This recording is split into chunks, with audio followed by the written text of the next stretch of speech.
What's good, y'all? So here we are, pretty much the end of the season.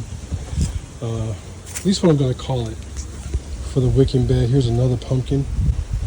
I had a pumpkin grow from this bed right here, y'all, way over here. Yes, sir. Look at this thing. It grew inside the rock down there, or to the rock. So, as you can see, it's ready to go. So, anyway, y'all, I'm going to be planting this bed out again. All this stuff will get pulled, I don't know, probably starting tomorrow. We'll just start pulling the dead stuff and keeping whatever is alive. Dude, it's been a pretty crazy summer, y'all. I grew up in Southern California, and this is the first year, y'all, like, I've ever experienced a summer where I couldn't take it. I've played in all the summers in Southern California. I've never not been in, I'm just saying, you know what I mean? Like, I was one of those kids that was always outside. So the heat, you know what I mean? I just acclimated to the heat. I mean, I live in the dip.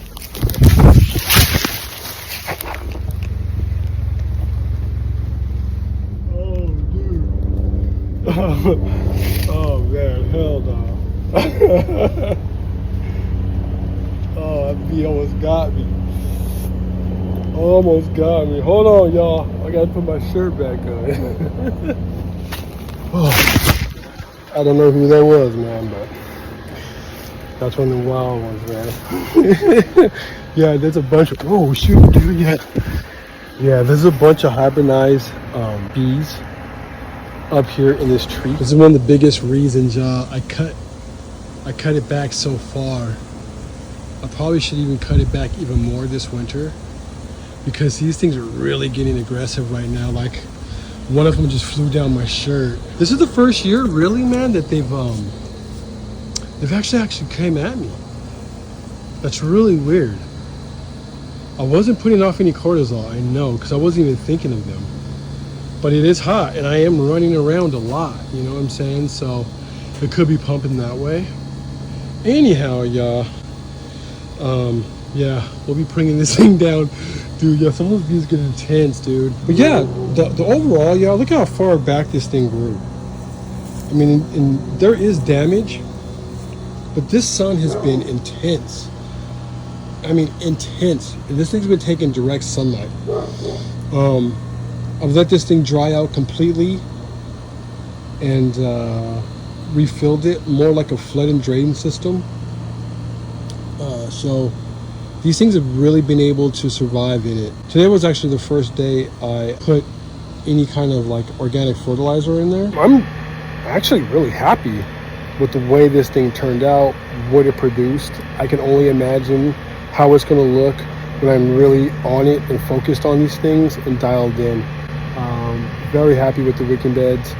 Stay tuned, y'all. Yeah, me and the wicking beds, we're going to be doing some dancing here. A lot of big plans for the wicking beds around here. But anyway, the idea today was to actually go ahead and start seeding this one out with some watercress. So I might have to circle back around that later on today. Just when things start calming down up there, I'll go ahead and seed that out. I also have more ginger in the house ready to go for out here, or getting ready to go for out here. So it's curing now, and as soon as it dries, I'll go ahead and throw that out here as well to accompany the other ginger I have growing already here in this wicking bed. The stalks look extremely healthy. I'm very happy with the way everything's looking in these beds. We have a lot of aphid pressure in them now, but that's to be expected. Yeah, y'all, whenever you're dealing with plants that are going to get this weak, you have to expect aphid pressure to come along. But now it's time for me to actually start to put them into production and take them a lot more serious. So, but it looks like the bees just ain't having it right now, and I ain't trying to play with bees, dude. I've already danced that dance, dude, told that tale, so I'm cool. Yeah, we'll circle back when it's a little bit cooler. This thing is tripping right now, dog. They get to tripping sometimes. Man, that's nature, man. Nature lets you know what's popping. Now I just give myself at least one day out here in that kind of crazy weather, because it doesn't really matter what time you start. You know, this time of year, 7 o'clock in the morning, dude, you literally have to get out here at 5 o'clock in the morning. It might be 60 degrees for like an hour, and that's it. So it's like whatever, you know. So we'll circle back. All right, y'all, it's about 5 o'clock. Let me go check on these bees. Got the watercress AC on. Let's see what's popping. I want to say things have calmed down a little bit. I think we're safe, man.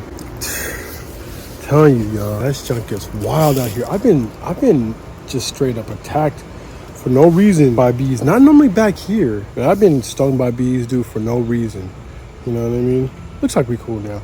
All right, y'all, let's go ahead and get started. Time for us to drop in some of our watercress. Watercress, man, another one that I would probably add to if the shit hits the fan list. Another one that you could add as one of the top fastest growing plants that you can actually plant. Actually, watercress, man, it actually turns relatively fast. Within 30 days around here a lot of times. Let me see what this one says. That's right, these ones don't tell you, I don't think. I'll have to go and look online.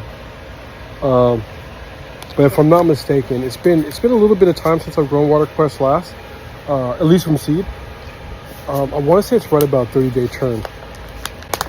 Watercress, it has its name water, so a lot of people think that it needs a lot of water to grow, which it does. I've seen it growing wild in streams during hikes, so I know it likes a lot of water. However, it does like soil, so it will grow very well, I'm hoping, inside of my wicking bed. Already have in here some, I guess I should try this out.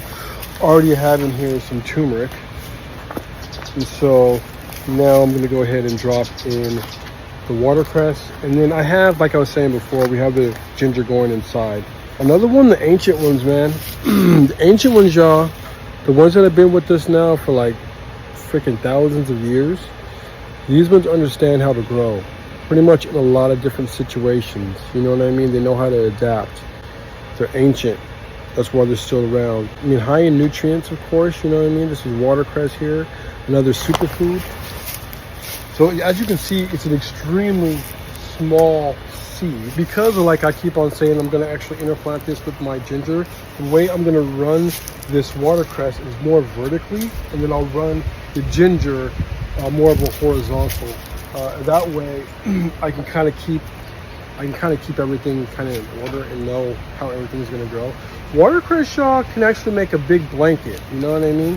But by the time the ginger and my turmeric and all that stuff is ready to actually harvest, the watercress, more than likely I would have already pulled that and had some type of like a lettuce or a kale or something else like that inside this bed, just because, actually not a kale.